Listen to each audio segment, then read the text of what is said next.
channel Penanggar Muda, channel yang membahas dunia burung, khususnya burung kicau murai batu, baik di penangkaran, burung lomba dan lain-lain ya, perawatan harian atau seperti apapun kita bahas di channel ini. Di kesempatan kali ini saya akan membahas beberapa pertanyaan yang sering dipertanyakan di grup Facebook.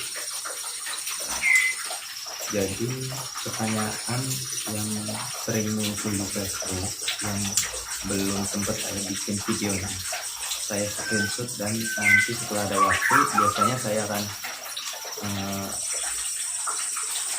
bikin video tersebut dan saya upload untuk, jadi kalau ada yang nanya lagi saya kasih linknya untuk simak video tersebut. Baik, pertama ya, kemarin kalau nggak salah tuh ada pertanyaan seperti ini, penjodohan yang baik itu seperti apa sih? Karena untuk awal peternak awalan menjodohkan itu sangatlah sulit. Emang murai batu tuh burung-burung pek, jadi susah sekali untuk dijodohkan. Itu menurut saya seperti ini, pengalaman saya pribadi ya, sharing. Biasanya sebelum dijodohkan itu ada tahap fase dimana dua indukan tersebut itu sama-sama dipacu birahinya ya. Mungkin yang agak sulit itu untuk betinanya ya. Betina itu agak sulit. Yang pertama dulu itu usia mapan dulu ya. Jadi sebelum dijodohkan harapkan dulu usia itu mapan.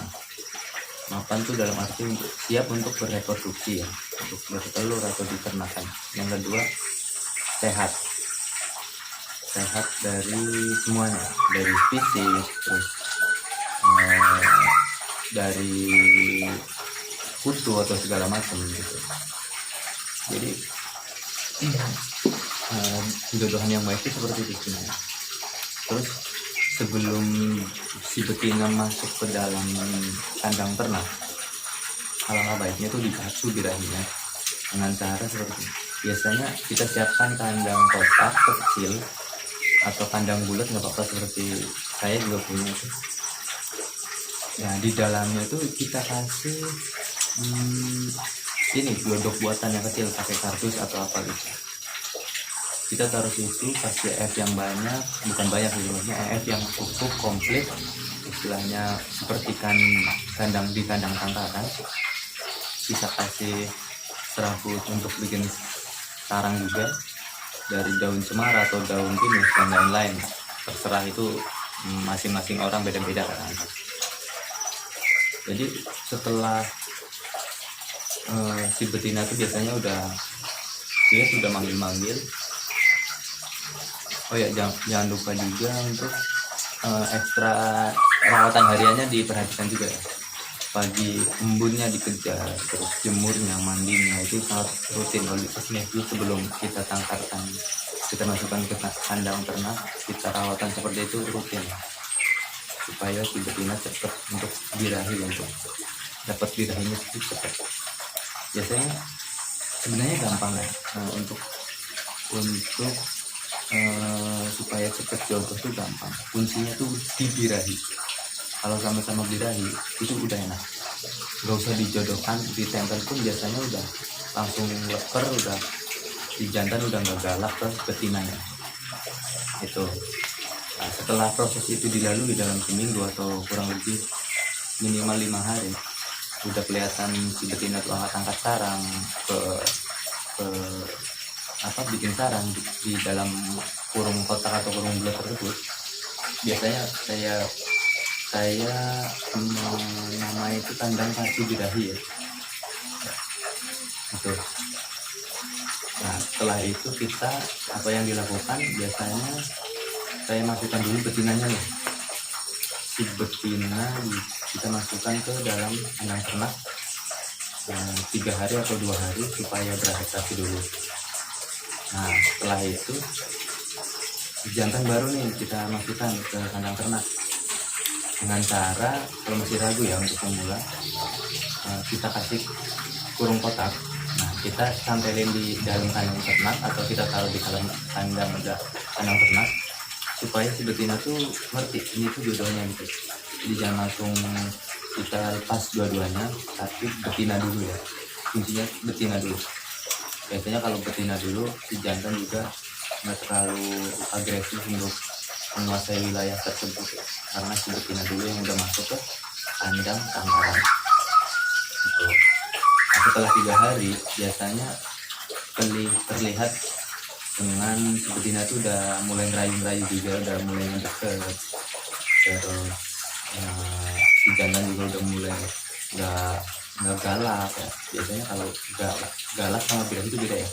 Kalau galak tuh biasanya udah nge-Batman, kayak nge-Batman dengan tentang itu biasanya galak. Tapi kalau birahi itu biasanya ditandai dengan ngerayu, biasanya nyampe sujud-sujud ngerayunya, bingung-bingung tapi sujud-sujud, biasanya dengan nada-nada suara yang kecil ya.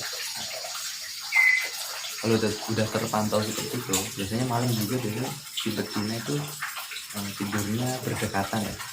Jadi diusahakan di kandang kotak tersebut kita taruh tangkringan tuh yang agak panjang sampai keluar gitu, maksudnya biar si betina tuh kalau malam tuh agak nangkringnya di situ, nangkringnya bukan di tempat lain tapi di sangkar kotak yang di luarnya, bagian luar. Jadi sisa dari tangkringan tersebut itu nanti saya bikinkan videonya di sini, bukan video, fotonya di sini. Jadi dulu saya pernah melakukan cara seperti itu, tapi bagus, efektif. Ini saya taruh di sini. Nah itu biasanya kalau udah terpantau seperti itu 3 hari atau 4 hari kita lepaskan jantan. Nah, kita lepaskan jantan biasanya udah enggak. Kalau pertama kali untuk betina yang masih perawan ya, masih awalan, tetap kalau udah ngerayu-ngerayu pun biasanya masih terbang-terbang sana sini ya. Kalau jantan begitu dilepaskan tuh biasanya masih terbang-terbang. Nah kalau seperti itu kita jangan khawatir, jangan takut dulu. Setelah jantan dilepas kita pantau sehari atau 2 hari ya, jangan langsung ditinggal. Jadi kalau untuk pekerja, untuk yang masih kerja itu usahakan di hari-hari yang libur ya, hari Minggu atau hari apa yang libur. Jadi dikhususkan untuk memantau burung ketika si jantan itu dilepas. Takutnya masih ada pembantaian atau KDRT dari si jantan atau si betinanya. Kan sayang tuh kan kalau nyampe indukan dari salah satu tersebut tuh mati karena kita predor atau lalai untuk mengawasinya. Kalau udah seperti itu biasanya saya tuh melakukan, kalau udah terpantau akur ya, biasanya selang sehari atau 2 hari si betina masih muter-muter nggak karuan ya. Tapi kalau si jantannya nggak nyerang nggak apa-apa, tapi kalau jantannya masih nyerang biasanya saya semprot pakai semprotan burung biar basah si jantan, biar nggak terlalu agresif juga, jadi nggak terlalu nyerang banget. Kalau masih udah akur seperti itu, kalau masih ngelawan juga biasanya jantan kita drop dulu, kita awal kita jodohin seperti awal lagi ya. Si jantan kita kurung lagi 3 hari atau 5 hari lagi, biasanya udah akur lagi, udah akur ya. Nah setelah akur udah nggak muter-muter lagi, kita tunjuk ES-nya nih, kita tunjuk pola pakan yang baik. Dengan cara apa? Biasanya kalau saya pola pakan yang baik itu awalan sebelum bertelur, yang pertama itu jangkrik pasti ya, jangkrik diusahakan jangan sampai kurang dan jangan sampai pun berlebih ya. Jadi kita pasin dulu ya. Biasanya kalau pagi kita ambil misalkan 50 ekor, kalau saya sih biasanya nggak dihitung ya. Jadi ambil kalau udah sedang ya udah kasih 50 ekor, misalkan 50 ekor. Nah besok paginya tuh masih bisa nih, kita kurangin lagi dikit. Jadi biar pas aja gitu, biar pagi tuh bisa tapi nggak terlalu banyak, mungkin 5 atau 10 ekor gitu, bisa pagi nggak apa-apa. Yang pertama jangkrik. Nah yang kedua itu ulat kandang. Ulat kandang kalau nggak ulat hongkong. Kalau saya pakainya ulat hongkong dan ulat kandang. Ulat kandang nggak pakai. Nah yang ketiga itu kalau ulat kandang, oh ya ulat kandang pola pakannya berapa ya? Kalau ulat kandang biasanya saya kasih tuh pagi ya, siang, agak siang sih, jam 10-an itu dua sendok makan yang saya kasih sehari untuk satu indukan seperti itu. Terus cacing. Nah cacing itu sangat penting ya. Cacing itu untuk penyetabil birahi, jadi si jantan sama betina itu birahinya stabil dan barengan. Biasanya kalau cacing saya kasih 10 ekor. Kalau cacing 10 ekor terserah sih, kalau cacing mau ngasih 5 ekor 10 ekor terserah. Kalau biasanya kalau saya 10 ekor dulu nih, kalau besoknya habis saya tambah lagi, tapi kalau nggak habis saya kurangin jadi 5 atau 8 ekor. Jadi sebenarnya kalau ditanya seperti ini, pola pakan yang baik porsiannya berapa gitu, saya tidak bisa mematokin untuk per murah itu harus berapa, karena setiap indukan dan setiap murah itu beda-beda porsinya, beda-beda kesukaannya. Biasanya ada yang sukanya jangkrik aja, jadi jangkrik habis tapi ulat hongkong dan cacing nggak habis, ada seperti itu. Ada juga yang ulat hongkong habis, jangkrik nggak habis, cacing nggak habis. Ada juga yang cacing habis, ulat hongkong nggak habis, terus jangkrik nggak habis. Juga ada kroto yang habis, doyan kroto gitu. Jadi beda-beda indukan. Jadi kalau ditanya seperti itu saya susah untuk menjawabnya, untuk berapa porsi gitu ya. Jadi disesuaikan saja, kita nyari settingan sendiri. Terus kalau saya nggak main kroto ya, jujur saya kalau buat indukan saya nggak main kroto. Karena apa? Kroto mahal ya, kalau di sini itu mahal. Saya pakai 3 bahan itu. Terus apalagi? Terus yang keempat itu biasanya saya kasih tulang sotong ya. Tulang sotong itu sangat penting. Buat apa? Buat kalsium ya. Jadi si betina itu sama jantan, terutama betina, pas nelor itu tidak egg bending, atau telurnya tuh biasanya lembek atau susah keluar. Kalau nggak pakai tulang sotong juga bisa pakainya cangkang telur ya. Cangkang telur tuh ya kayak telur bebek, telur ayam, terserah, penting telur. Dengan cara cangkangnya biasanya saya bersihin dulu, kita jemur, sudah jemur kita tumbuk halus, saya sebarin di dasar tangkat ya. Kalau nggak disebarin kita taruh wadah yang gede, terus si cangkang telur yang udah kita haluskan kita taruh di situ. Biasanya si betina tuh yang suka banget untuk mematakin atau makan cangkang telur gitu, kita ke tulang sotong tersebut. Terus setelah itu biasanya nggak lama, sekitar 5 hari atau seminggu udah angkut sarang nih. Nah kalau udah angkut sarang, kita nggak apa-apa, kita masih tinjau nutrisinya, jangan sampai kita lengah juga. Kalau udah fase bertelur itu biasanya kalau saya kita kurangin, kita kasih pola pakan beda lagi. Pola pakan saat bertelur itu kalau saya jangkrik aja ya. Kalau udah bertelur atau sudah lagi mengerami, itu jangkrik saja. Jadi cacing dan ulat hongkong saya tarik, saya nggak kasih sampai 14 hari itu, sampai menetas. Nah sebelum itu diusahakan pada fase bertelur untuk meminimalisir egg bending, meminimalisir terjadinya si indukan betina itu susah mengeluarkan telur. Pakan yang kita sajikan tuh kalau bisa, kalau udah angkut sarang agak berlebih nggak apa-apa. Jadi biar paginya tuh si jantan si betina itu makan ya, punya tenaga untuk mengeluarkan telur. Jadi jangan sampai pas mulai indukan.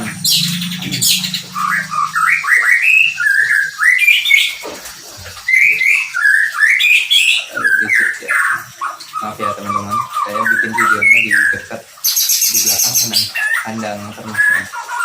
Agak-agak dikit. Nah, kalau seperti itu, kalau saya biasanya pagi banget itu jam 6 atau setengah 6 atau jam 5, lebih baik kita kasih pakan yang banyak dulu. Jadi biasanya waktu bertelur itu sekitar jam 6 sampai jam 8. Jadi jam 6 sampai jam 8 tuh si betina tuh udah masuk ke glodok, ke sarangnya buat bertelur. Jadi posisi jam seperti itu tuh harusnya si betina tuh udah makan dulu. Jadi gimana caranya jam-jam segitu sudah makan ya, kita inisiatifnya di jam 5 atau masih gelap banget itu kita kasih pakan. Kalau nggak keburu atau belum bangun ya kita kasih pas sore harinya kita kasih pakan yang banyak atau kasih berlebih. Setelah itu langsung bertelur kan, bertelur sudah. Oh ya, ada lagi ada yang tanya di Facebook seperti itu, udah musim sarang kok belum bertelur gitu. Biasanya kalau saya tuh kalau menanggapi persoalan seperti itu sebenarnya gampang.